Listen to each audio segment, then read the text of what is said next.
Hello, everyone. Welcome to the Newsbrowse News broadcast. According to a report by the Canadian press, France is implementing emergency measures to cope with an intense and long-lasting heat wave sweeping across Europe. Temperatures are expected to soar to 40 degrees Celsius in some areas, prompting authorities to put emergency services and military forces on high alert for potential wildfires, to minimize health risks and preserve emergency medical resources. The French government has restricted public alcohol consumption, particularly during the country's popular annual Music Day celebrations, and canceled several outdoor sports events. Additional precautions include setting up misting stations at crowded Parisian venues like the Eiffel Tower and tightening surveillance on water supplies for nuclear reactors. World Health Organization data reveals that over 200,000 preventable heat-related deaths have occurred in Europe over the last 4 years, emphasizing the need for robust heat action plans. In response, French Prime Minister Sébastien Lecornu convened a government crisis meeting to address immediate protection for vulnerable populations, such as the homeless and elderly, while planning long-term climate adaptation strategies, including wider use of air conditioning. According to a report by Lanhei Zhaobao, the Japanese government has announced that it will increase its international tourist tax, departure tax, from 1,000 yen, about 8 millions to 3,000 yen, about 24 sottles, starting July Brysard. This departure tax is collected by airlines and added to the price of plane tickets. The tax increase aims to generate funds to tackle overtourism and passenger congestion. Transit passengers departing within 24 hours of arrival and infants under 2 years of age are exempt from the tax. Tickets purchased on or before June 30 will remain subject to the original WWII tax per ladia. According to a report by Typhons, the United States military plans to deploy its Typhon land-based mid-range missile system in Japan for upcoming joint military exercises.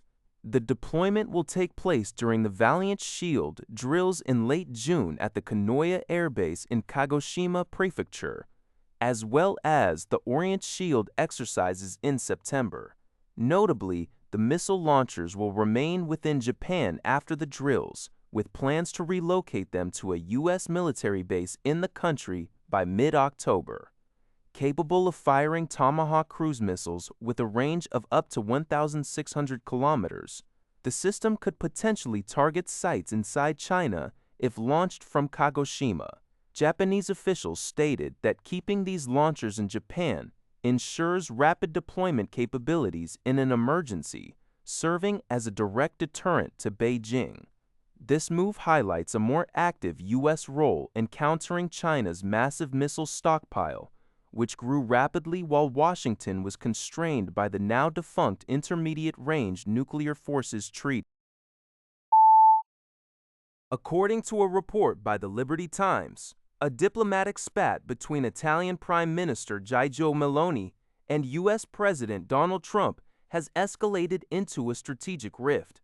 In response to Trump's mocking remarks that Meloni had begged for a photo during the G7 summit, Italy's foreign ministry announced the cancellation of Foreign Minister Antonio Tajani's trip to the Miami U.S.-Italy Forum. Crucially, Italy has also frozen the signing of the U.S.-led Silica alliance, a critical technology and minerals partnership designed to secure critical minerals, semiconductor, and artificial intelligence supply chains against China. Observers note that Meloni, facing an upcoming election, seeks to avoid being seen as a puppet of Trump amid widespread domestic disapproval of the U.S. president. Rather than placating Trump, Meloni has chosen a defiant path to defend Italy's national dignity and build political capital among European voters.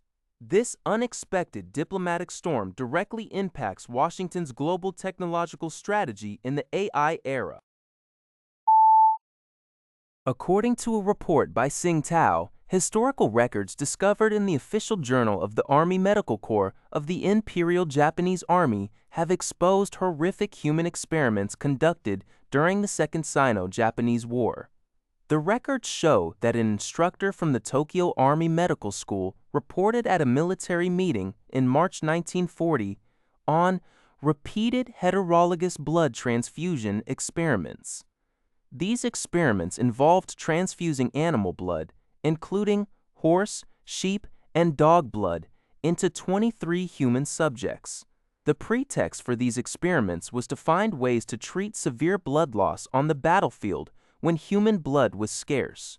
However, the records also noted non-therapeutic procedures, such as surgically blocking blood flow in the neck before injecting serum.